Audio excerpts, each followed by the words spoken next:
ബിസ്മില്ലാഹി വൽഹംദുലില്ലാഹ് വസ്സലാത്തു വസ്സലാമു അലാ റസൂലില്ലാഹ് സയ്യിദനാ മുഹമ്മദിൻ വആലിഹി വസഹ്ബിഹി അജ്മഈൻ. ഈ വായന ആണ് നമ്മൾ ചർച്ച ചെയ്യേണ്ട വളരെ പ്രധാനപ്പെട്ട ഒരു വിഷയം. ഇഖ്റ ബിസ്മി റബ്ബിക്കല്ലദീ ഖലഖ് എന്നുള്ളതാണല്ലോ ഖുർആനിലെ ആദ്യത്തെ വചനം. വായിക്കുക, നിന്നെ സൃഷ്ടിച്ചവനായ നാഥൻ്റെ നാമത്തിൽ വായിക്കുക. അപ്പോൾ വായനയെക്കുറിച്ച് നമ്മളെപ്പോഴും ഇങ്ങനെ പറഞ്ഞുകൊണ്ടിരിക്കും. വായന വളരെ പ്രധാനപ്പെട്ട ഒരു സംഗതിയാണെന്നും ഒക്കെ നമ്മൾ പറയും. മനുഷ്യ ചരിത്രത്തെ നമ്മൾ വിശകലനം ചെയ്യുമ്പോൾ വായനയ്ക്ക്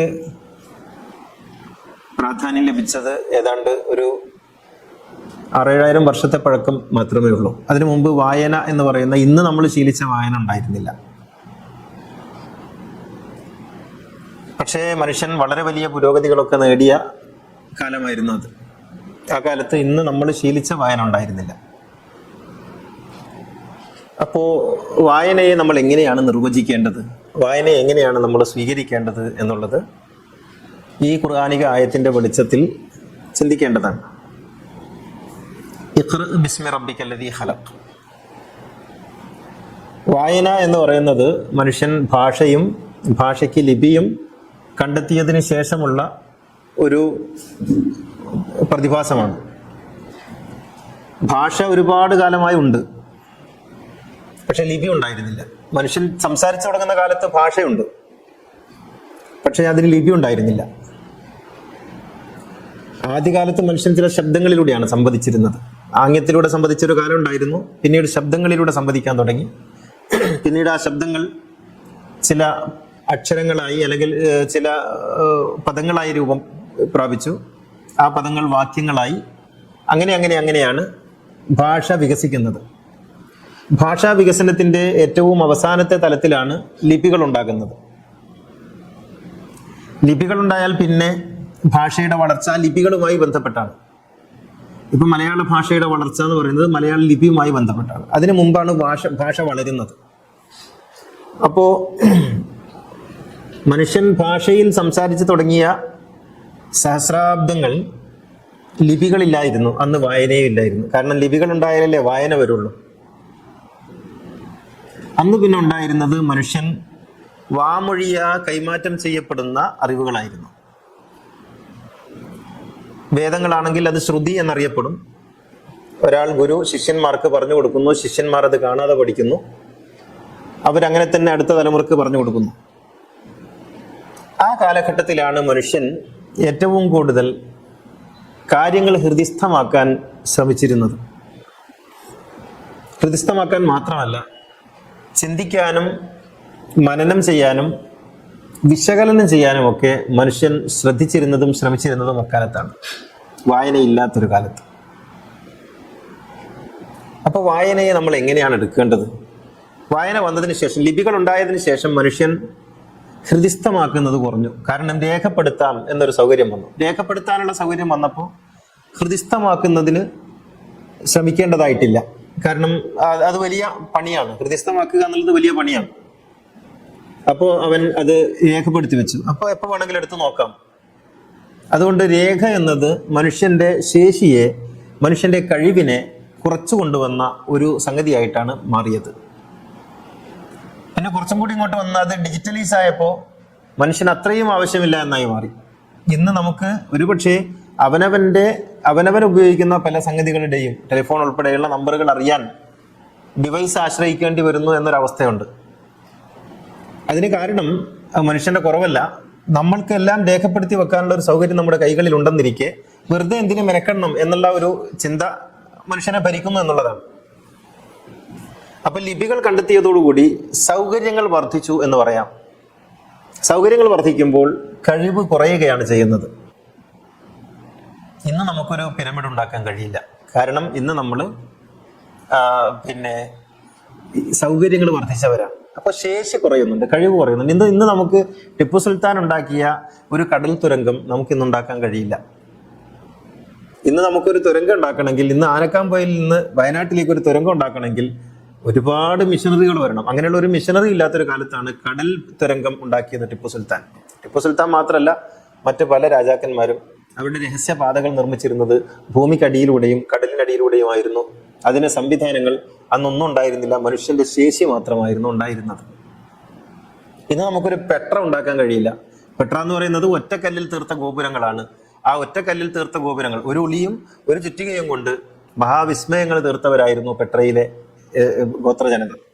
ഇന്ന് നമുക്കത് ഉണ്ടാക്കാൻ കഴിയില്ല. 4-5 നിലകളുള്ള കെട്ടിടങ്ങൾ, 10-15 മുറികളുള്ള വീടുകൾ ഒരൊറ്റ പാറയിൽ അവർ കൊത്തിയെടുത്തു. അതിന് വേറെ ഒന്നും ഉണ്ടായിരുന്നില്ല. അവരുടെ കയ്യിൽ ഒരു ഉളിയും ഒരു കല്ലുളിയും ഒരു ചുറ്റികയുമാണ് ഉണ്ടായിരുന്നത്. അപ്പൊ ശേഷി കുറയുകയും സൗകര്യങ്ങൾ വർദ്ധിക്കുകയും ചെയ്യുന്നു എന്നുള്ളതാണ് മനുഷ്യന്റെ ഇതപര്യന്തമുള്ള ചരിത്രം. ഇപ്പൊ നമുക്ക് മോഹൻജദാരോ പോലുള്ള, ഹാരപ്പ പോലുള്ള, ഹംപി പോലുള്ള, അല്ലെങ്കിൽ ജറാഷ് പോലുള്ള ഒരു പട്ടണം ഉണ്ടാക്കാൻ ഇന്ന് നമുക്ക് കഴിയില്ല. മോഹൻജദാരോയിലുള്ള അന്നത്തെ നഗരങ്ങളുടെ ഒക്കെ കാര്യം പറയുന്നത്, ഒരു തുള്ളി വെള്ളം എവിടെയെങ്കിലും ടൗണിൽ ഉറ്റിയാൽ അത് അങ്ങനെ തന്നെ കളയാനുള്ള സംവിധാനങ്ങൾ ഉണ്ടായിരുന്നു. അത്രയും വൃത്തിയുള്ള വെടിപ്പുള്ള നഗരങ്ങൾ സഹസ്രാബ്ദങ്ങൾക്ക് മുമ്പ് മനുഷ്യരുണ്ടാക്കിയിരുന്നു. പക്ഷെ ഇന്ന് നമുക്ക് കഴിയുന്നില്ല. അപ്പോൾ മനുഷ്യന്റെ ശേഷി കുറയുകയാണ് ചെയ്യുന്നത്, കഴിവ് കുറയുകയാണ് ചെയ്യുന്നത്. മനുഷ്യൻ സൗകര്യപരമായിട്ട് വളരുന്നു. നമുക്ക് ഇന്ന് ഇവിടെ നിന്ന് ലോകത്തിന്റെ അങ്ങേയറ്റത്തുള്ള ഒരാളെ വിളിക്കാനും കാണാനും സംസാരിക്കാനും കഴിയുമ്പോൾ നമുക്ക് മനുഷ്യൻ പണ്ട് കാലത്ത് ആർജിച്ചിട്ടുള്ള കഴിവുകളിൽ നിന്ന് വളരെ, അത് എല്ലാ കാര്യങ്ങളിലും, ഇതിൽ മാത്രമല്ല, നമുക്കൊരു കാളിദാസനോ ഒരു ഭാസനോ ഒരു വ്യാസനോ ഒരു ഉംറുൽ കൈസോ നമുക്ക് ഇനി ഉണ്ടാവില്ല എന്ന് നമുക്ക് ഏതാണ്ട് ഉറപ്പിക്കാം. ഇനി അങ്ങനെ ഒരു ഭാസന ഉണ്ടാവില്ല, ഒരു കാളിദാസൻ ഉണ്ടാവില്ല, ഒരു ഇമ്രുൽ കൈസിനി അങ്ങനെയുള്ള ഒരു കവി ഉണ്ടാവില്ല. എന്തുകൊണ്ടാണ്? നമുക്ക് ഭാഷ പഠിക്കുമ്പോൾ പ്രാകൃത യുഗത്തിലുള്ള ആളുകളുടെ കവിതകൾ വെച്ചുകൊണ്ടാണ് ഇന്ന് നമ്മൾ ഭാഷ പഠിക്കുന്നത്. സംസ്കൃതം പഠിക്കണമെങ്കിൽ നിങ്ങൾക്ക് കാളിദാസനെ പഠിക്കണം, നിങ്ങൾക്ക് അറബി പഠിക്കണമെങ്കിൽ ഇമ്രുൽ കൈസിനെ പഠിക്കണം. ഇമ്രുൽ കൈസ് 2000 കൊല്ലം മുമ്പ് ജീവിച്ചിരുന്ന ഒരു മനുഷ്യനാണ്. അപ്പോ സാഹിത്യപരമായി, സാങ്കേതികമായി, നിർമ്മാണപരമായി ഒക്കെ മനുഷ്യൻ ഒരു കാലത്ത് അവന്റെ ഏറ്റവും ഉത്കൃഷ്ടമായ ശേഷിയുള്ളവനായിരുന്നു എന്നും പിൽക്കാലത്ത് അവന്റെ ശേഷി കുറഞ്ഞു വന്ന് ഇന്ന് ഒരു ശേഷിയുമില്ലാത്ത വെറും യന്ത്രങ്ങൾ ഉപയോഗപ്പെടുത്തുന്ന, നമുക്ക് ഇന്ന് വെറും വിരലുകൾ മാത്രമേ ആവശ്യമുള്ളൂ, ഈ വിരലുകൾ കൊണ്ട് നമുക്ക് എല്ലാ കാര്യങ്ങളെയും നിയന്ത്രിക്കാൻ കഴിയും, ശേഷിയില്ലാത്ത യന്ത്രങ്ങളെ ഓപ്പറേറ്റ് ചെയ്യുന്ന ഒരാളായി നമ്മൾ മാറിയിട്ടുണ്ട്. അതിൻ്റെ കാരണങ്ങളിൽ ഒന്ന് നമ്മുടെ ലിപി എന്ന് പറയുന്ന കണ്ടെത്തലാണ്. ലിപി വളരെ വലിയ സൗകര്യങ്ങളൊക്കെ നമുക്ക് നൽകിയിട്ടുണ്ടെങ്കിലും നമ്മുടെ ശേഷിയെ അത് വളരെ എളുപ്പത്തിൽ കുറക്കാൻ കഴിഞ്ഞിട്ടുണ്ട്. ഇപ്പോൾ ഗണിതത്തിലൊക്കെ നമുക്ക് നമ്മുടെ കഴിവുകൾ എത്രമേൽ ചെറുതാണ്. ഈ കൽക്കുലേറ്ററും അതുപോലുള്ള സംവിധാനങ്ങളും വന്നതിന് ശേഷം നമ്മൾ വെറുതെ ഒന്ന് ആലോചിച്ച് നോക്കിയാൽ മതി. ചിത്രവരയിലാണെങ്കിലും എല്ലാറ്റിലും മനുഷ്യന്റെ കുറവുകൾ ഉണ്ടായിക്കൊണ്ടിരിക്കുകയാണ്, ശേഷി കുറഞ്ഞുകൊണ്ടിരിക്കുകയാണ്. ഇതൊരു കുറ്റമല്ല. മനുഷ്യന്റെ വളർച്ചയുടെ ഘട്ടങ്ങളിൽ അവന്റെ ചിന്തകളും അവന്റെ ആലോചനകളും ഒക്കെ മറ്റു വഴികളിലേക്ക് തിരിയുന്നിടത്ത് ആണ്. നമ്മൾ ഫിലോസഫിയിൽ നോക്കിയാൽ നമുക്കൊരു സോക്രട്ടീസിനെ പോലുള്ള ഒരാളെ, നമുക്ക് ഒരു പ്ലാറ്റോയെ പോലുള്ള, അരിസ്റ്റോട്ടലിനെ പോലുള്ള ഒരാളെ പിൽക്കാലത്ത് ഏത് മാതാവാണ് പ്രസവിച്ചിട്ടുള്ളത്? യേശുവിന്റെയും മുമ്പ് ജീവിച്ച ആളാണ് സോക്രട്ടീസ്. ഇന്ന് നമുക്ക് ഫിലോസഫിയുടെ ഏറ്റവും അപ്പോസ്തലനായിട്ട് സോക്രട്ടീസ് മാത്രമേ ഉള്ളൂ, ഒരാളും ഇല്ല. അപ്പോൾ ഇങ്ങനെ ഓരോന്നായിട്ട് നമ്മൾ എടുത്തു നോക്കുമ്പോൾ മനുഷ്യന്റെ ശേഷി കുറഞ്ഞു വരുന്നു. ആ കുറഞ്ഞു വരുന്നതിന്റെ കാരണം മനുഷ്യൻ ലിപികളിലൂടെ സഞ്ചരിച്ചപ്പോൾ സംഭവിച്ചാണ്. അത് മോശമാണെന്ന് വെച്ചാൽ മോശമല്ല, പക്ഷെ ഇതിന്റെ 2 സാധ്യതകളെയും നമ്മൾ കാണണം. അപ്പൊ വായന എന്ന് പറഞ്ഞാൽ മഹത്തായ ഒരു സാധ്യതയാണ്, എന്നതുപോലെ മഹത്തായ ഒരു പരിമിതിയും കൂടിയാണ്. ഇത് നമ്മൾ കണ്ടിട്ടില്ലെങ്കിൽ, അപ്പോൾ വായന ഒരാളെ സ്വതന്ത്രനാക്കും എന്നതുപോലെ വായന ഒരാളെ അടിമയുമാക്കും. നമ്മളുടെ സ്വന്തമായ ക്രിയേഷൻ ഇല്ലാതെ, നമ്മുടെ സ്വന്തമായ ഒരു നിർമ്മിതി ഇല്ലാതെ നിങ്ങളൊരു പുസ്തകം വായിക്കുകയാണെങ്കിൽ നിങ്ങൾ വളരെ പരിമിതപ്പെട്ടു പോകും എന്നാണ് അർത്ഥം. അതുകൊണ്ടാണ് ഇഖ്റ ബിസ്മി റബ്ബിക്കല്ലദീ ഖലഖ് എന്ന് പറഞ്ഞത്. നിങ്ങൾ വായിക്കണം എന്നല്ല എന്ന് പറഞ്ഞത്, മറിച്ച് നിങ്ങൾ ഉപാധികളോടെ വായിക്കണം എന്നാണ്. ബിസ്മി റബ്ബിക്കല്ലദീ ഖലഖ്, അവിടെ ഒരു ഉപാധിയുണ്ട്. നിങ്ങൾ വായിക്കുന്നത് ബിസ്മി റബ്ബിക്ക, നിന്റെ നാഥന്റെ നാമത്തിലായിരിക്കണം. അപ്പൊ അവിടെ ഒരു ഉപാധി വരുന്നുണ്ട്. നിങ്ങൾ സ്വതന്ത്രമായ അല്ലെങ്കിൽ നിങ്ങൾ നിരുപാധികമായ വായനയല്ല, നിങ്ങൾ അടിമപ്പെടുന്ന വായനയല്ല, മറിച്ച് നിങ്ങൾ ഉടമപ്പെടുന്ന വായനയായിരിക്കണം നടത്തേണ്ടത്. അപ്പോൾ വായന നിങ്ങളെ അടിമയാക്കരുത്, വായന നിങ്ങളെ നയിക്കരുത്, വായന നിങ്ങളുടെ ശോധനകളിലൂടെ കടത്തിവിടുന്ന ഒന്നായിരിക്കണം. നിങ്ങളുടെ ശോധനാശേഷിയുടെ, നിങ്ങളുടെ ആത്മബലത്തിന്റെ തലത്തിലായിരിക്കണം വായിക്കേണ്ടത്. അപ്പൊ നിങ്ങൾക്കൊരു ഫുർഖാൻ ഉണ്ടാകണം. അതാണ് ബിസ്മി റബ്ബിക്ക. നിങ്ങളുടെ ഉള്ളിൽ ഒരു ഫുർഖാൻ ഉണ്ടാകണം. ഫുർഖാൻ എന്ന് പറയുന്നത് വിവേചകത്വം എന്നാണ്. വിവേചകത്വം ഉണ്ടാകണം. നാം വായിക്കുന്ന കാര്യങ്ങൾ ശരിയാണോ തെറ്റാണോ എന്ന് തിരിച്ചറിയാനുള്ള ഒരു വിവേചകത്വം ഉള്ളിലുണ്ടാകുമ്പോഴാണ് വായന അർത്ഥവത്തായി തീരുന്നത്. അല്ലെങ്കിൽ വായന നമ്മെ അടിമപ്പെടുത്തി കളയും, നമ്മളെ ഏകമുഖമുള്ളവരാക്കി തീർത്ത് കളയും, നമ്മളെ മറ്റൊരു ദിശയിലേക്ക് നമ്മളെ തിരിച്ചു വിട്ട് കളയും. അപ്പൊ അത് ബിസ്മി റബ്ബിക എന്ന ആ പ്രയോഗം പലപ്പോഴും നമ്മൾ ഓർക്കാറില്ല. അപ്പൊ വായന സ്വയം മഹത്തായ ഒരു സംഗതിയല്ല.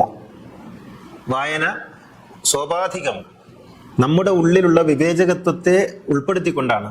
അപ്പോൾ നമ്മൾ നേരത്തെ പറഞ്ഞ ഒരു സംഗതിയുമായി ഇത് ഏറ്റുമുട്ടുന്നില്ല എന്ന് നമുക്ക് ചിന്തിക്കാം. നമ്മുടെ ഉള്ളിലുള്ള ധാരണകളെ ചേർത്ത് വെച്ച് ഗുരുമൊഴികളെ സ്വീകരിക്കുമ്പോൾ നാം നമ്മുടെ ധാരണകളെ ആണ് സ്വീകരിക്കുന്നത് എന്ന് ഞാൻ മുമ്പൊരു ക്ലാസ്സിൽ പറഞ്ഞിരുന്നു. അത് ഇതും തമ്മിൽ ഏറ്റുമുട്ടുന്നുണ്ടോ എന്ന് നിങ്ങൾക്ക് ആലോചിക്കാം. ഇല്ല, അത് രണ്ട് കാര്യമാണ്. ഒന്ന്, ഗുരു എന്ന് പറയുന്നത് നമ്മൾ സമർപ്പിക്കേണ്ടുന്ന ഒരാളാണ്. പ്രവാചകൻ എന്ന് പറയുന്നത് നമ്മൾ സമർപ്പിക്കേണ്ട ഒരാളാണ്. അവിടെ നമുക്ക് വിവേചകത്വം ഗുരുവിന്റെ സാന്നിധ്യത്തിലാണ് ആവണം. നമുക്ക് സംശയങ്ങൾ ചോദിക്കാം ഗുരുവിനോട്. പക്ഷെ പുസ്തകം അങ്ങനെയല്ല. പുസ്തകം നമ്മളെപ്പോലുള്ള ആളുകൾ എഴുതുന്നതാണ്. ആ പുസ്തകത്തിൽ നമ്മളെപ്പോലുള്ള ഒരുപാട് നമുക്കുള്ളതുപോലുള്ള പരിമിതികളൊക്കെ ആ പുസ്തകത്തിൽ ഉണ്ടാകാം.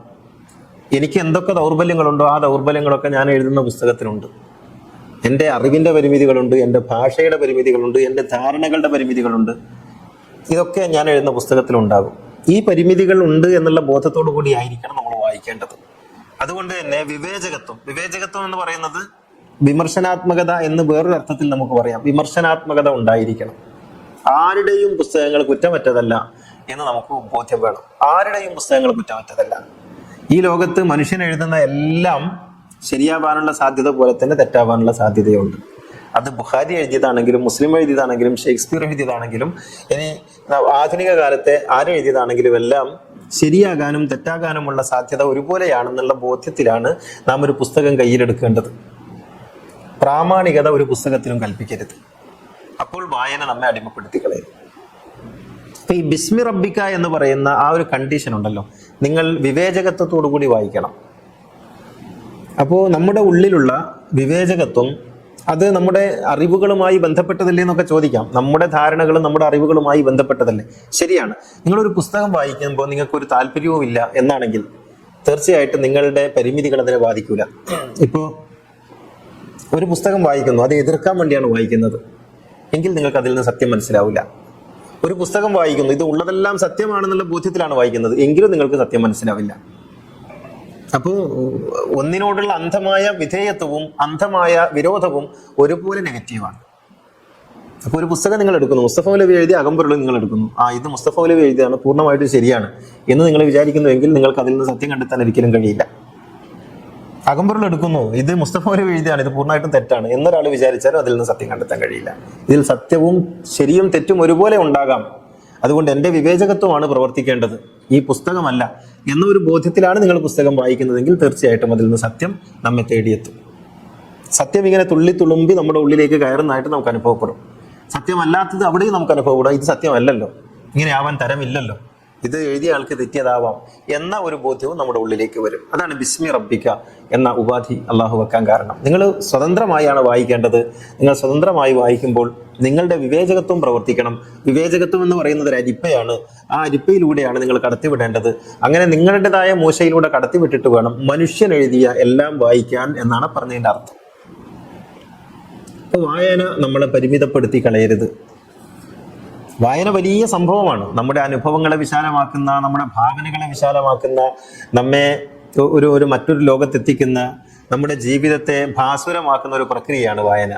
പക്ഷേ അതോടൊപ്പം തന്നെ വായന എന്ന് പറയുന്നത് നമ്മെ വല്ലാതെ പരിമിതപ്പെടുത്തി കളയുന്ന, ഇപ്പോൾ ഈ വായനയെ കുറിച്ച് പറയുന്ന ഒരു ചേംബ്രൈസ് ചെയ്യുക എന്ന് പറയും. നിങ്ങൾക്ക് ഒരിക്കലും അതുപോലെ ഒരു മതവായനയുണ്ട്. മതവായന എന്ന് പറയുന്നത് മതപരമായ നിങ്ങളുടെ വീക്ഷണത്തിലൂടെ മാത്രം കാണുന്ന ഒരു വായനയാണ്. അത് ഏകപക്ഷീയമാണ്, അതും സത്യത്തിലേക്ക് എത്തിക്കില്ല. അപ്പൊ നമുക്ക് സമഗ്രമായ ഒരു വായന ഉണ്ടാകണം. അത് നമ്മുടേതായ വിവേചകത്വം ഉൾപ്പെടുത്തിക്കൊണ്ടുള്ള വായനയായിരിക്കണം. അപ്പോൾ നിങ്ങൾ വായിക്കുമ്പോൾ നിങ്ങളുടെ കണ്ണും മനസ്സും മാത്രമല്ല നിങ്ങൾ തന്നെ ഇൻവോൾവ് ആകണം. അതിൽ നിരന്തരമായ ഒരു വിമർശനാത്മക സ്വഭാവത്തോടു കൂടി വേണം ഏത് പുസ്തകവും ഏത് വരികളും വായിക്കാൻ എന്നുള്ളതാണ്. രണ്ടാമത്തേത്, വായനയുടെ വളരെ പ്രധാനപ്പെട്ട മറ്റൊരു തലമെന്ന് പറയുന്നത് വായനയിലൂടെ നാം സ്വാംശീകരിക്കുന്ന അറിവ്. ആ അറിവ് നമുക്ക് എടുത്തു കഴിഞ്ഞാൽ, ഇപ്പോൾ ഒരു പുസ്തകം നിങ്ങൾ വായിക്കുന്നു, ആ വായനയിലൂടെ നിങ്ങൾക്കൊരു അറിവ് കിട്ടുന്നു. ഒറ്റ വായനയിലെ അറിവ് ശരിയാണ് എന്ന് നിങ്ങൾക്ക് തോന്നുന്നു. അപ്പോഴും ആ അറിവ് എടുക്കാനായിട്ടില്ല, ആ അറിവ് നമ്മുടെ സ്വന്തമാക്കാനായിട്ടില്ല. ആ അറിവ് താരതമ്യം ചെയ്യണം. അപ്പോൾ വായന എന്ന് പറയുന്ന പ്രക്രിയക്ക് ഒരു പുസ്തകവും വായിക്കുന്ന ഒരാളുണ്ടായാൽ പോരാ. മറിച്ച് ഈ വായനയിലൂടെ നമുക്ക് കിട്ടുന്നത്, നമ്മളൊരു കടയിൽ പോയിട്ട് ഒരു സാധനം വാങ്ങുന്നു, ഒരു സാധനം വാങ്ങി നമ്മൾ അതിൻ്റെ കാശ് കൊടുത്ത് നമ്മൾ തിരിച്ചു വരുന്നു. ഇതുപോലെ ഒരു പുസ്തകത്തിൽ നമ്മളൊരു അറിവ് വാങ്ങലല്ല, മറിച്ച് നാം പുസ്തകത്തിൽ നിന്ന് ലഭിക്കുന്ന അറിവിനെ നാം താരതമ്യം ചെയ്യണം. അതിനെ നമ്മുടേതായ ഒരു നീതിബോധത്തിൻ്റെ ധർമ്മബോധത്തിൻ്റെ ഒക്കെ ഒരു ത്രാസിലിട്ട് തൂക്കി നോക്കണം. എന്നിട്ടാണ് ഈ അറിവിനെ സ്വീകരിക്കേണ്ടത്. അപ്പോൾ വെറും ശരിയെന്ന് തോന്നിയാൽ പോലും പോരാ. അതിന് നമ്മൾ ഇപ്പം നമ്മുടെ ഇസ്ലാമിനെ സംബന്ധിച്ചിടത്തോളം നമുക്കുള്ള സ്രോതസ് ഖുർആനാണ്. അപ്പം നിങ്ങൾക്കൊരു അറിവ് ലഭിച്ചു, ഒരു പുസ്തകത്തിൽ നിന്ന് ഒരു അറിവ് ലഭിച്ചു, ഹരാരിയുടെ അല്ലെങ്കിൽ റസലിൻ്റെ അല്ലെങ്കിൽ പിന്നെ സാർത്രയുടെ അല്ലെങ്കിൽ ആരുടെയെങ്കിലും ഇക്ബാലിൻ്റെ ആരുടെയെങ്കിലും ഒരു അറിവ് നിങ്ങൾക്ക് ലഭിക്കുന്നു. ഈ അറിവ് തൂക്കി നോക്കാൻ നമ്മുടെ കയ്യിലുള്ള ഉരകല്ല് ഖുർആനാണ്. അപ്പം നമ്മുടെ മനസ്സ് ശരിയാണെന്ന് പറയുന്നുണ്ട്, അപ്പോഴും നമുക്ക് സമ്മതിക്കാനായിട്ടില്ല. ഈ ഖുർആനിക തത്വങ്ങളുമായി ചേർത്ത് വെച്ചുകൊണ്ട് വേണം ഇതിനെ വിശകലനം ചെയ്യാൻ. കാരണം അതാണ് നമ്മുടെ ജ്ഞാനത്തിന്റെ സ്രോതസ്സായിട്ട് നമ്മൾ തീരുമാനിച്ചിരിക്കുന്നത്. ഞാൻ തീരുമാനിച്ചിരിക്കുന്നത് അതാണ്. അപ്പൊ അതുകൊണ്ട് തന്നെ ഞാൻ അതിനെ ഈ ഖുർആനിക മൂല്യങ്ങളുമായി ചേർത്ത് വെച്ച് നോക്കിയിട്ട് അത് കൊള്ളാമോ തള്ളാമോ എന്ന് തീരുമാനിക്കാൻ പറ്റുള്ളൂ. അവിടെയും പ്രശ്നങ്ങളുണ്ട്. അവിടെയുള്ള പ്രശ്നം ഇത് കൊള്ളണോ തള്ളണോ എന്ന് കൃത്യമായി പറയാൻ കഴിയാത്ത ചില പ്രതിസന്ധികൾ വായനയിലുണ്ടാകും. അവിടെ എന്ത് ചെയ്യണം എന്നുള്ളതാണ്. ഇപ്പോൾ ഒരു അറിവ് നമുക്ക് ലഭിക്കുന്നു, അത് ഖുർആനിക വിരുദ്ധമാണെന്ന് പറയാൻ സാധ്യമല്ല, എന്നാൽ അത് പിന്നെ ഉൾക്കൊള്ളുന്നത് കൊണ്ട് ചില പ്രശ്നങ്ങൾ വേറെ ഉണ്ട് താനും. അങ്ങനെയുള്ള ചില പ്രതിസന്ധികൾ വായനയിൽ നമുക്ക് അനുഭവപ്പെടും. അങ്ങനെയുള്ള പ്രതിസന്ധികളെ നേരിടേണ്ടത് എങ്ങനെയാണ്? അതിനെ പൊതുമൂല്യങ്ങളുമായാണ് ബന്ധപ്പെടുത്തേണ്ടത്. അപ്പോൾ ഈ സമൂഹത്തിലുള്ള പൊതുവായി സൊസൈറ്റി വാല്യൂസ് എന്ന് പറയുന്ന, മൂല്യങ്ങൾ എന്ന് പറയുന്ന കാര്യങ്ങളോട് അത് ഏറ്റുമുട്ടുന്നുണ്ടോ ഇല്ലയോ നോക്കണം. അപ്പോൾ ഞാൻ പറഞ്ഞു വരുന്നത്, വായന എന്ന് പറയുന്നത് അതിൻ്റെ ഒരു സ്വതന്ത്രമായ ഒരു അസ്തിത്വത്തിൽ അതിനെ നമുക്ക് ഉൾക്കൊള്ളാൻ കഴിയില്ല, ഉൾക്കൊള്ളരുത്. മറിച്ച് അത് നമ്മുടെ മൂല്യബോധത്തിൻ്റെയും നമ്മുടെ വിവേചകത്വത്തിൻ്റെയും നാം ഉൾക്കൊള്ളുന്ന അല്ലെങ്കിൽ നാം അംഗീകരിക്കുന്ന ജ്ഞാനസ്രോതസ്സിൻ്റെയും ഒക്കെ തലത്തിലാണ് അത് കൊള്ളേണ്ടതും തള്ളേണ്ടതും എന്നർത്ഥം. അങ്ങനെ വരുമ്പോൾ നമ്മൾ വായിക്കുന്ന പുസ്തകങ്ങളിൽ ഏതാണ്ട് 70% പലപ്പോഴും നമുക്ക് ഒഴിവാക്കേണ്ടതായിരിക്കും. അതിൽ നിന്ന് ഒരു 30-25% നമുക്ക് സ്വീകരിക്കേണ്ടതായിട്ട് വരിക, ഉൾക്കൊള്ളേണ്ടതായിട്ട് വരിക. പിന്നെ വായനയ്ക്കുള്ള മറ്റൊരു തലം, ഇപ്പൊ ഞാൻ പറഞ്ഞത് മനുഷ്യനിർമ്മിതമായ പുസ്തകങ്ങളെ കുറിച്ചാണ്. ഈ വേദങ്ങൾ നമ്മൾ വായിക്കുന്നു നോക്കുക. വേദങ്ങൾ വായിക്കുമ്പോൾ എങ്ങനെയാണ് വായിക്കേണ്ടത്? ഇപ്പൊ നിങ്ങൾ ഖുർആൻ വായിക്കുന്നു, അല്ലെങ്കിൽ ബൈബിൾ വായിക്കുന്നു, അല്ലെങ്കിൽ മറ്റേതെങ്കിലും ഒരു വേദം വായിക്കുന്നു. ഈ വേദങ്ങൾ വായിക്കുമ്പോൾ എങ്ങനെയാണ് വായിക്കേണ്ടത്? വേദങ്ങൾ വായിക്കുമ്പോൾ അതിലുള്ളതൊക്കെ സത്യമാണ്, അതിൽ സംശയമൊന്നുമില്ല. ഈ വേദത്തിലുള്ളത് സത്യമാണ്. പക്ഷേ വേദത്തിലുള്ളത് ഏതാണ് സത്യം? അതിന്റെ ഏറ്റവും പെരിഫറൽ ആയിട്ടുള്ള അർത്ഥമാണോ, അതല്ല അതിന്റെ ഡീപ്പർ ലെവലിലുള്ള അർത്ഥമാണോ? ഏതാണ് സത്യമായിരിക്കുന്നത്? ഉദാഹരണത്തിന് ഞാൻ പറയാം. ഖുർആനിലെ ഒരു വചനമുണ്ട്. അള്ളാഹു പറഞ്ഞു മൂസാ നബിയോട്, നീ നിന്റെ സമുദായത്തോട് പറയുക, നിങ്ങൾ പരസ്പരം വെട്ടിക്കൊല്ലുക എന്ന് പറയുക. വഖ്തുലു അൻഫുസക്കും ഫതാബ അലൈക്കും, നിങ്ങൾ പരസ്പരം വെട്ടിക്കൊല്ലുക, അപ്പോൾ നിങ്ങളുടെ പശ്ചാത്താപം സ്വീകരിക്കും. ഇത് വേദവാക്യമാണ്, സത്യമാണ്, ഖുർആനാണ് പറയുന്നത്. ഇതിന്റെ നമുക്ക് ആലോചിക്കാം. ഇപ്പൊ മൂസാ നബി അവരോട് പറഞ്ഞു, നിങ്ങൾ അങ്ങോട്ടും ഇങ്ങോട്ടും വെട്ടിക്കൊല്ലുക എന്ന് പറഞ്ഞു. എന്നിട്ട് അവർ അങ്ങോട്ടും ഇങ്ങോട്ടും വെട്ടിക്കൊന്നു. അപ്പൊ നമുക്ക് മൗദൂദി പറയും അത് 40,000 ആൾക്കാർ അങ്ങോട്ടും ഇങ്ങോട്ടും വെട്ടിക്കൊന്നു എന്ന് പറയും. അമാനി പറയും അല്ല 60,000 ആൾക്കാർ വെട്ടിക്കൊന്നു എന്ന് പറയും. മറ്റു ചില തഫ്സീറുകൾ പറയും അല്ല 1,00,000 മുകളിൽ ആൾക്കാർ പരസ്പരം അങ്ങോട്ടും ഇങ്ങോട്ടും വെട്ടിക്കൊന്നു എന്ന് പറയും.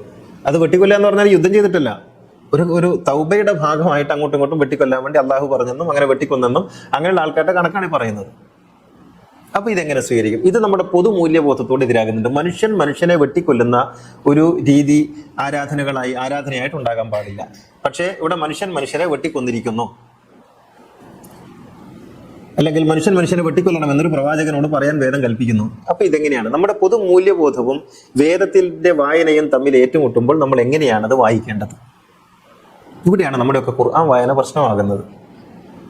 അപ്പൊ നമുക്ക് രണ്ട് കാര്യം തീരുമാനിക്കാം. ഒന്നുകിൽ പടച്ചോ മനുഷ്യരോട് വെട്ടിക്കൊല്ലാൻ പറഞ്ഞു, നമുക്ക് അന്ധമായിട്ട് വിചാരിക്കാം പടച്ചോൻ അങ്ങനെ പറഞ്ഞിട്ടുണ്ടാകാം, നമുക്കറിയില്ല, അങ്ങനെ പടച്ചോൻ പറഞ്ഞിട്ടുണ്ടാകാം എന്ന് നമുക്ക് വിചാരിക്കാം. അപ്പൊ നമ്മുടെ അള്ളാഹും തമ്മിലുള്ള ഒരു അകൽച്ച അവിടെ സംഭവിക്കുന്നുണ്ട്. പടച്ചോൻ അങ്ങനെ പറഞ്ഞിരിക്കാം, നമുക്കിഷ്ടമല്ല, പടച്ചോൻ അങ്ങനെ പറഞ്ഞിരിക്കാം, നമ്മൾ തമ്മിൽ ഒരു അകൽച്ച ഉണ്ടാകുന്നുണ്ട്. അല്ലെങ്കിൽ നിങ്ങൾക്ക് തീരുമാനിക്കാം ഇതെന്ത് മനുഷ്യനെ പരസ്പരം കൊല്ലാൻ പറയുന്ന ഒരു കിതാബും പേരിട്ട് എനിക്ക് നടക്കാൻ വയ്യ, അതുകൊണ്ട് ഇതങ്ങ് ഒഴിവാക്കാം. അങ്ങനെ നമുക്ക് അത് ഒഴിവാക്കിയിട്ട് നടക്കാം. മൂന്നാമതൊരു സാധ്യതയുള്ളത് ഇത് ഇങ്ങനെയല്ലാത്ത മറ്റെന്തെങ്കിലും അർത്ഥം ഉണ്ടോ എന്ന് അന്വേഷിക്കലാണ്. അള്ളാഹു നമ്മളും തമ്മിൽ അകലുന്ന ഒരു രീതി ഉണ്ടാകാനും പാടില്ല, ഖുർആൻ ഒഴിവാക്കാനും പറ്റില്ല. പിന്നെ നമുക്ക് ആലോചിക്കേണ്ടത് ഇതിന് ഇതല്ലാത്ത വേറൊരു അർത്ഥം ഉണ്ടോ എന്ന് അന്വേഷിക്കലാണ്. അപ്പൊ എന്തായിരിക്കാം? മൂസാ നബിയോട് പറയുന്നു, നിങ്ങൾ പരസ്പരം കൊല്ലുക എന്ന് പറയുന്നു. നിങ്ങൾ കൊല്ലുക എന്ന് പറയുമ്പോൾ അവിടെ ഈ എന്തായാലും ഒരു മനുഷ്യനെ വെട്ടിക്കൊല്ലാൻ പടച്ചോൻ കൽപ്പിക്കൂലല്ലോ. അങ്ങനെ കൊന്നാൽ അതെങ്ങനെയാണ് തൗബ ആകുന്നത്? അപ്പോ അങ്ങനെ അത്രമാത്രം ക്രൂരമായ ഒരു തൗബ രീതി ഉണ്ടോ? അങ്ങനെ ചരിത്രത്തിൽ ആരെങ്കിലും എവിടെയെങ്കിലും ഉണ്ടോ? അങ്ങനെ ഉണ്ടെങ്കിൽ ആളുകൾ മൂസാ നബിയെ വിട്ടു പോയി കളയൂലേ? അങ്ങനെ പറയുന്ന ആരെയാണ് സമൂഹം അംഗീകരിക്കുക? അപ്പൊ അതിന് വേറെ എന്തെങ്കിലും അർത്ഥമുണ്ടോ? അപ്പോ സത്യമാണെന്ന് 100% നമുക്ക് ബോധ്യമുള്ള വേദങ്ങളെ പോലും നമ്മൾ സ്വീകരിക്കേണ്ടുന്നത് അതിന്റെ ഏറ്റവും ഉപരിപ്ലവമായ വായനയിലല്ല, മറിച്ച് അതിന്റെ ഡീപ്പർ ലെവലിൽ അതിന് മറ്റൊരു അർത്ഥമുണ്ട്, ആ അർത്ഥം കണ്ടെത്തിക്കൊണ്ടുള്ള വായനയായിരിക്കണം നമുക്കുണ്ടായിരിക്കേണ്ടത്. അപ്പോൾ വായന എന്ന് പറയുന്നത് അതിന്റെ ഏറ്റവും മുകൾ തട്ടിലുള്ളതല്ല, അക്ഷരങ്ങളല്ല വായിക്കേണ്ടത്, മറിച്ച് അതിന്റെ അടിയിലുള്ള അർത്ഥങ്ങളാണ് തപ്പേണ്ടത് എന്നർത്ഥം. അതാണ് വായനയായി തീരുന്നത്. മറ്റൊരു കുട്ടി വായിക്കുന്നത് പോലെ എ ആപ്പിൾ, ബി ബോൾ എന്ന് വായിക്കുന്നത് പോലെ ഒരു വായനയാണ്. ആ വായനക്ക് പ്രത്യേകിച്ച് നമ്മുടെ ഭാഗത്ത് നിന്നുള്ള എന്തെങ്കിലും എഫേർട്ടൊന്നും ആവശ്യമില്ല. അപ്പൊ നമ്മൾ വായിക്കുന്നത് എപ്പോഴും അതിന്റെ ഏറ്റവും താഴെ അടിഞ്ഞുകൂടിയിരിക്കുന്ന അതിന്റെ ആശയതലങ്ങളെ അങ്ങനെ വായിക്കുമ്പോൾ നമുക്ക് മനസ്സിലാക്കാൻ കഴിയും മൂസാ നബി എന്താണ് പറഞ്ഞിരിക്കുന്നത്. മൂസാ നബി പറഞ്ഞത് വഖ്തുലു അൻഫുസക്കും, അവിടെ നഫ്സ് എന്നാണ് ഉപയോഗിച്ചിരിക്കുന്നത്. നിങ്ങൾ നിങ്ങളെ തന്നെ കൊല്ലുക എന്നാണ്. അത് പരസ്പരമല്ല, നിങ്ങൾ നിങ്ങളുടെ ഈഗോയെ കൊല്ലണം, നിങ്ങൾ നിങ്ങളുടെ ഉള്ളിലുള്ള അഹംബോധത്തെ കൊല്ലണം, അപ്പോഴേ നിങ്ങളുടെ തൗബ സ്വീകരിക്കൂ എന്നുള്ളതാണ് പറഞ്ഞത് എന്ന് നമുക്ക് മനസ്സിലാക്കാൻ കഴിയും. അപ്പോൾ ഇതാണ് വായനയുടെ അടിയിലെ തലത്തിലേക്ക്, ഏറ്റവും താഴെ പാളിയിലേക്ക് പോയി നാം വായിക്കുക. അത് സാധന ആവശ്യമുള്ള സംഗതിയാണ്. മറ്റേത് എളുപ്പത്തിൽ സാധിക്കുന്ന കാര്യമാണ്. നിങ്ങൾക്ക് ഖുർആൻ ഓതാം, എന്നിട്ട് ഖുർആൻ ഓതിയിട്ട് ഇങ്ങനെ നോക്കിയിട്ട് നിങ്ങൾക്ക് ഇങ്ങനെ ഓതിക്കൊണ്ടിരിക്കാം, നിങ്ങൾക്ക് പെട്ടെന്ന് പേജുകൾ മറിക്കാം, നിങ്ങൾക്കത് തീർക്കാം, അങ്ങനെ നിങ്ങൾക്ക് വായിച്ചു പോകാം. മറ്റേത് ഒരുപക്ഷെ നിങ്ങൾക്ക് ഒരു വരി മാത്രമേ വായിക്കാൻ കഴിഞ്ഞു എന്ന് വരുള്ളൂ. പക്ഷേ ആ വായന നിങ്ങളുടെ ആത്മാവിനെ സംബന്ധിക്കുന്നതും നിങ്ങളുടെ ആത്മാവിനെ സ്പർശിക്കുന്നതും നിങ്ങൾക്ക് കുളിര് നൽകുന്നതും ആയിരിക്കും. ഇതാണ് ഇതിന്റെ വ്യത്യാസം എന്ന് പറയുന്നത്. അപ്പോൾ പെരിഫറലായിട്ടുള്ള വായന കൊണ്ട് മനുഷ്യർക്ക് ഏറെ ഗുണങ്ങളൊന്നുമില്ല, വേദമാണെങ്കിൽ പോലും. അതുകൊണ്ടാണ് നമ്മൾ പറയുന്നത് ഖുർആൻ ഓതാനുള്ളതല്ല എന്ന് പറയുന്നത്. ഓതുന്നത് കൊണ്ട് കൂലിയുണ്ടോ ഇല്ലെന്ന് നമ്മുടെ വിഷയമല്ല. കൂലി നമുക്ക് വേറെ എന്തെങ്കിലുമൊക്കെ ചെയ്താലൊക്കെ കിട്ടും, പക്ഷെ കൂലിക്കല്ലല്ലോ. ഇത് നമ്മുടെ ഉള്ളിനെ ഉണർത്താനും നമ്മെ ആത്മാവിൽ സമ്പന്നരാക്കാനുമാണ് വേദം നൽകിയിട്ടുള്ളതെങ്കിൽ ആ വായന അതിന്റെ അടിത്തട്ടിൽ പോയിട്ടുള്ള വായനയായിരിക്കണം. അപ്പൊ ഇത് സാധാരണക്കാർക്ക് സാധിക്കുമോ എന്നുള്ളതാണ് നമ്മുടെ അടുത്ത ചോദ്യം. ഇതൊക്കെ സാധാരണക്കാർക്ക് കഴിയുമോ? പ്രാരാബ്ധങ്ങൾക്കിടയിൽ ചുമട്ടുതൊഴിലാളികളും അല്ലെങ്കിൽ തോട്ടം തൊഴിലാളികളും കർഷക തൊഴിലാളികളും കടലിൽ പോകുന്നവരൊക്കെ ആയിട്ടുള്ള ആളുകൾക്ക് ഈ ഡീപ്പർ ലെവലിലുള്ള വായന എങ്ങനെയാണ് സാധിക്കുക എന്നുള്ളതാണ്. ഇവിടെയാണ് ഈ സാധാരണക്കാർ അസാധാരണക്കാർ എന്ന് നമ്മൾ വേർതിരിക്കാതെ മനുഷ്യൻ ആവശ്യമുള്ളത് അവൻ തേടി പഠിക്കുക എന്നുള്ളത്. ഇപ്പൊ വേദം മുഴുവനും വായിച്ചു തീർക്കുക എന്നുള്ളത് ഒരു മുസ്ലിമിന്റെയും ബാധ്യതയല്ല. ഇത് നമ്മൾ മനസ്സിലാക്കണം. എല്ലാ മുസ്ലിങ്ങളും ഖുർആൻ മുഴുവനും പഠിച്ചിരിക്കണം എന്ന് ഖുർആനൊന്നും എവിടെയും പറഞ്ഞിട്ടില്ല. ഖുർആൻ മുഴുവൻ പഠിക്കൽ മുസ്ലിമിന്റെ ബാധ്യതയല്ല. പക്ഷെ സാധാരണക്കാരത്തിന് ഖുർആൻ അത്ര പഠിക്കണം ഒരാവശ്യമില്ല. അവരുടെ ജീവിതമായിട്ട് ബന്ധപ്പെട്ട് പഠിച്ചാൽ മതി. പഠിക്കുന്നത് ഡെപ്തി പഠിക്കണം. നിങ്ങൾക്ക് ഒരു പ്രശ്നം വന്നു, എൻ്റെ വിവാഹ ജീവിതം അല്ലെങ്കിൽ എൻ്റെ ആത്മീയ ജീവിതം, എനിക്കൊരു സമസ്യ ഉണ്ടായി, എൻ്റെ ജീവിതത്തിൽ ഒരു സമസ്യ ഉണ്ടായി, അത് പൂരിപ്പിക്കണം. ഒരു ഇഷ്യൂ ഉണ്ടായി, അത് പഠിച്ചാൽ മതി. മനുഷ്യനെല്ലാം കൂടി പഠിച്ചിട്ട് വേണ്ടല്ലോ ചെയ്യാൻ, എല്ലാം പഠിക്കണ്ടല്ലോ. നിങ്ങൾക്ക് ആവശ്യമുള്ള കാര്യങ്ങൾ മാത്രം പഠിച്ചാൽ മതി. നിങ്ങളൊരു കമ്പ്യൂട്ടർ ഉപയോഗിക്കുന്ന ആളാണെങ്കിൽ നിങ്ങൾക്ക് ആവശ്യമുള്ള സോഫ്റ്റ്വെയർ പഠിച്ചാൽ മതി. നിങ്ങൾ അതിന്റെ ഹാർഡ്വെയറിലേക്ക് പോയിട്ട് അത് എന്തുകൊണ്ട് ഉണ്ടാക്കുന്നൊന്നും പഠിക്കേണ്ട കാര്യമില്ല. ആവശ്യമുള്ളത് പഠിച്ചാൽ മതി. അപ്പൊ മനുഷ്യൻ ഒരുപാട് വിജ്ഞാനത്തിന്റെ നടക്കുന്നവരൊക്കെ പണ്ഡിതനായി നടക്കണം, എല്ലാവരും ഭയങ്കരമായ അറിവുള്ള ആളായിരിക്കണം, ഖുർആൻ മുഴുവനും കാണാതെ പഠിക്കണം, എന്നിട്ട് ഒരുപാട് ഹിഫ്ദുൽ ഖുർആൻ കോളേജ് തുടങ്ങണം, എന്നിട്ട് ഇവിടെ കുറെ ഈ ചെറിയ മക്കളെയൊക്കെ പഠിപ്പിക്കുന്ന ഹെവൻസോ അങ്ങനെയുള്ള കോളേജിൽ അതിൻ്റെ ഒന്നും ഒരാവശ്യമില്ല. ഖുർആനൊന്നും അങ്ങനെ പഠിക്കേണ്ടതല്ല. ആവശ്യമുള്ളത് മാത്രം പഠിച്ചാൽ മതി. നിങ്ങൾക്ക് എന്താണ് നിങ്ങളുടെ ജീവിതത്തിന്റെ പാർട്ട് അത് മാത്രം പഠിച്ചാൽ മതി. നമ്മുടെ വിദ്യാഭ്യാസ സമ്പ്രദായത്തിന്റെ മൊത്തം പ്രശ്നമാണ് നമ്മുടെ മതപഠനത്തിനും. ഒരാൾ ഖുർആൻ മുഴുവൻ പഠിക്കുന്നു എന്നിട്ട് ഒന്നും തിരിയുന്നില്ല. അതിനേക്കാളും നല്ലത് നിങ്ങൾക്ക് ആവശ്യമുള്ളത് പഠിച്ചിട്ട് തിരിയുന്നതാണ്. കുറേ കാര്യങ്ങൾ വായിച്ചിട്ട് മനസ്സിലാക്കാത്തതിനേക്കാൾ നല്ലത് ആവശ്യമുള്ളത് മാത്രം, ജീവിതത്തിൽ ആവശ്യമുള്ളത് മാത്രം പഠിച്ചാൽ മതി. അങ്ങനെയാണ് എല്ലാവരും. നമ്മൾ ഈ സഹാബികൾ എന്നൊക്കെ പറയുന്നത് വലിയ പണ്ഡിതന്മാരൊന്നും അല്ല. നമ്മൾ സഹാബികൾ എന്നൊക്കെ പറയുന്ന വലിയ വലിയ ആൾക്കാർ അവരൊന്നും ഈ ഖുർആൻ മുഴുവൻ വായിച്ചവരോ പഠിച്ചവരൊന്നുമല്ല. അപ്പോൾ അവരൊക്കെ മഹത്തുക്കളാണ്. അവരുടെ ജീവിതത്തിൽ ആവശ്യമുള്ള കാര്യങ്ങൾ ഡെപ്തിൽ പഠിച്ചു, അത്രേ ആവശ്യമുള്ളൂ. അപ്പൊ അതുകൊണ്ടാണ് നമുക്ക് ചോദ്യങ്ങൾ വരുന്നത്. ഇതൊക്കെ സാധാരണക്കാരന് സാധിക്കും. അയാൾക്ക് ആവശ്യമുള്ളത് അയാൾ പഠിക്കട്ടെ. കടലിൽ പോകുന്ന ആൾ പഠിക്കട്ടെ, കടലിനെ കുറിച്ച് ഖുർആൻ എന്താ പറഞ്ഞതെന്ന് പഠിക്കട്ടെ, അയാൾക്ക് അത് മതി. അത്രേ ആവശ്യമുള്ളൂ. മരം കയറാൻ പോകുന്ന ആൾ മരത്തെക്കുറിച്ച് ഖുർആൻ എന്ത് പറഞ്ഞത് പഠിക്കട്ടെ, അത് മതി. അങ്ങനെയാണ്. അപ്പൊ ദൈവത്തെ നമ്മൾ മനസ്സിലാക്കേണ്ടത് പാണ്ഡിത്യത്തിന്റെ അളവിലല്ല, നമ്മുടെ ജീവിതത്തിലൂടെയാണ് മനസ്സിലാക്കേണ്ടത്. അപ്പൊ നമുക്കത് വളരെ പെട്ടെന്ന് ഉൾക്കൊള്ളാനും മനസ്സിലാക്കാനും കഴിയും. അപ്പോൾ വായനയെ നമ്മൾ സ്വീകരിക്കേണ്ടത് വേദങ്ങൾ വായിക്കുമ്പോൾ പ്രത്യേകിച്ചും അതിന്റെ മുകൾ ഭാഗത്ത് മുകൾ പരപ്പിലുള്ളതല്ല. അത് നമ്മളെ ഒരുപക്ഷെ ഇടങ്ങേറാക്കി കളയും. മുകൾ പരപ്പിലല്ല, അതിന്റെ അടിയിലൂടെ പോകണം. മുകൾ പരപ്പിലുള്ള വായനയ്ക്ക് വല്ല സാധ്യതയുണ്ടോ എന്ന് ചോദിച്ചാൽ ഭാഷാപരമായ സാധ്യതയേ ഉള്ളൂ എന്നുള്ളതാണ്.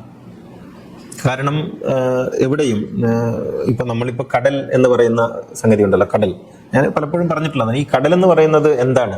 അതിന്റെ മുകൾ പരപ്പിലുള്ള തിരയാണോ? അല്ലല്ലോ. കടൽ എന്ന് പറയുന്നത് അതിന്റെ മുകൾ പരപ്പിലുള്ള തിരയല്ല, അതിന്റെ നമ്മളെ തിരയാണ് കാണുന്നത്. തിര കണ്ടിട്ടാണ് നമ്മൾ പറയുന്നത് ഞാൻ കടൽ കണ്ടു എന്ന് പറയുന്നത്. കടൽ എന്ന് പറയുന്നത് അതിന്റെ അടിയിലാണുള്ളത്. അവിടെയാണ് മത്സ്യങ്ങളുള്ളത്, അവിടെയാണ് മുത്തും പവിഴവും പിന്നെ രത്നങ്ങളും ഉള്ളത്, അവിടെയാണ് കടൽപ്പുറ്റുള്ളത്, അവിടെയാണ് കടലിന്റെ അത്ഭുതങ്ങൾ ഇരിക്കുന്നത്. ഇതുപോലെയാണ് വേദം. വേദം കടലാണ്.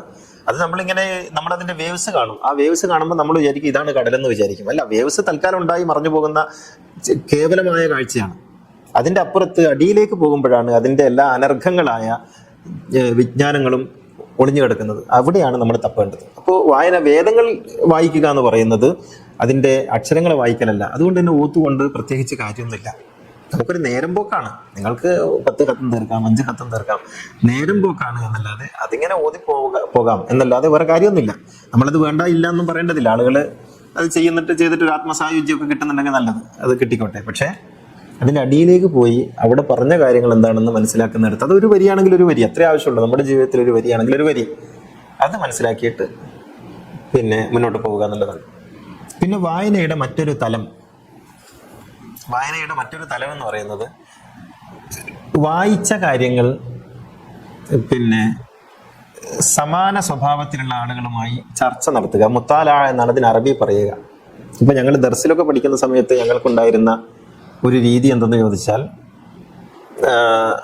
പിന്നെ വൈകുന്നേരം വരെ പഠിച്ച കാര്യങ്ങൾ വൈകുന്നേരം ഏത് സമപ്രായത്തിലുള്ള സമബുദ്ധി ഉള്ള ആളുകൾ ഒന്നിച്ചിരുന്നുകൊണ്ട് അത് മുത്താലായ ചെയ്യും.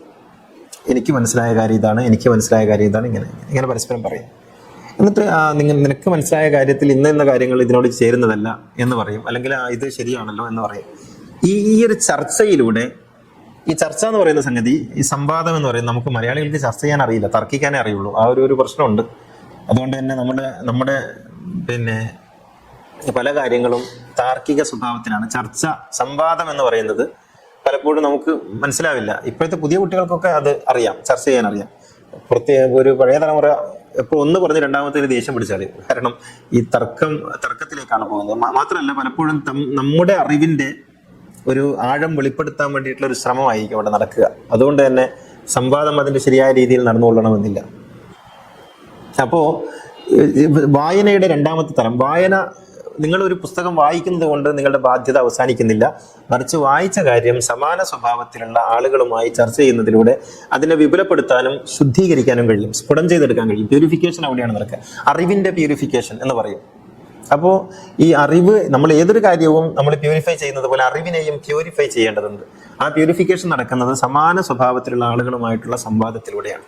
സംവാദാത്മകത വായനയെ കൃത്യപ്പെടുത്തും, അല്ലെങ്കിൽ വായന ഇങ്ങനെ ശിഥിലമായിരിക്കും. ഇത് നമ്മൾ പലപ്പോഴും ആളുകൾ പറയുന്ന വേറൊരു കാര്യമുണ്ട് കേട്ടോ, അതും കൂടി പറഞ്ഞ് ഞാൻ അവസാനിപ്പിക്കാം, ഇന്ന് കുറച്ച് നീണ്ടുപോയി. ഈ വായിച്ചിട്ടൊന്നും ഓർമ്മയിൽ നിൽക്കുന്നില്ല എന്നുള്ള ആളുകളുടെ ഒരു പരാതിയാണ്. വായിച്ചിട്ടൊന്നും ഓർമ്മയിൽ നിൽക്കുന്നില്ല. ഞാൻ ഒരുപാട് വായിക്കുന്നുണ്ട്, പക്ഷെ ഒന്നും ഓർമ്മയിലില്ല. നമ്മൾ മനസ്സിലാക്കേണ്ടത് നമ്മുടെ ഓർമ്മശക്തി കൂട്ടാനുള്ള ഒരു വിദ്യയല്ല വായന. ഇത് നമ്മൾ മനസ്സിലാക്കേണ്ടുന്ന ഒരു കാര്യമാണ്. നിങ്ങളുടെ ഓർമ്മശക്തി വർദ്ധിപ്പിക്കാനുള്ള ഒരു ബ്രഹ്മസൂത്രമൊന്നും അല്ല വായന എന്ന് പറയുന്നത്. അങ്ങനെ ഉണ്ടല്ലോ, ഒരു ബ്രഹ്മി കഴിക്കുന്നത് പോലെ നമ്മുടെ ഓർമ്മശക്തി അങ്ങ് വർദ്ധിച്ച് വായിക്കുന്ന സംഗതികളൊന്നും അവിടെ ഓർമ്മയിൽ നിൽക്കണമെന്നുമില്ല. വായന എന്ന് പറയുന്നത് നമ്മുടെ അറിവിനെ പോഷിപ്പിക്കുന്ന, നമ്മുടെ കാഴ്ചപ്പാടുകളെ പോഷിപ്പിക്കുന്ന, നമ്മുടെ ധിഷണയെ അല്ലെങ്കിൽ നമ്മുടെ ജ്ഞാനപരമായ ധൈഷണികതയെ വർദ്ധിപ്പിക്കുന്ന ഒരു പ്രതിഭാസമാണ്. ഓർമ്മശക്തിയായിട്ട് അതിനൊരു ബന്ധമില്ല. വായിച്ച കാര്യങ്ങൾ ഓർമ്മയിൽ നിൽക്കുന്നുവെങ്കിൽ നല്ലത്. ഓർമ്മയിൽ നിൽക്കുന്നില്ലേ, നിങ്ങളൊരു കാര്യം വായിക്കുന്നു, നിങ്ങളത് ചർച്ച ചെയ്യുന്നു, നിങ്ങൾ അതേക്കുറിച്ച് ചിന്തിക്കുന്നു, നിങ്ങളുടെ പണി കഴിഞ്ഞു എങ്കിൽ നിങ്ങളുടെ അറിവ് വർദ്ധിച്ചു. അത് ആവശ്യത്തിന് അവിടെ ഉണ്ടാകും. അല്ലാതെ ഓർമ്മശക്തി എന്ന് പറയുന്നതും വായനയും തമ്മിൽ ബന്ധപ്പെടുത്തേണ്ട ഒരു കാര്യമില്ല. അത് നിങ്ങൾ വേറെ മനഃപ്പാഠമാക്കണം. മനഃപ്പാഠമാക്കലെന്ന് വേറെയാണ്, അതും വായനയും തമ്മിൽ ബന്ധമില്ല. അപ്പോൾ അതില് പല പല പല പല ആളുകളും പറയുന്ന ഒരു സംഗതിയാണ്, ഞാൻ വായിക്കാറുണ്ട് പക്ഷെ ഓർമ്മയിൽ നിൽക്കുന്നില്ല. അത് വായന ഇങ്ങനെ നടന്നുകൊണ്ടേ ഇരിക്കേണ്ടുന്ന ഒരു പ്രക്രിയയാണ്. അപ്പോൾ പറഞ്ഞു വന്നത്, വായനയുടെ പ്യൂരിഫിക്കേഷൻ ചർച്ചകളിലൂടെ, സമാന സ്വഭാവത്തിലുള്ള ആളുകളുമായിട്ടുള്ള സംവാദത്തിലൂടെയാണ് അതിനെ പോഷിപ്പിക്കേണ്ടത് എന്നർത്ഥം.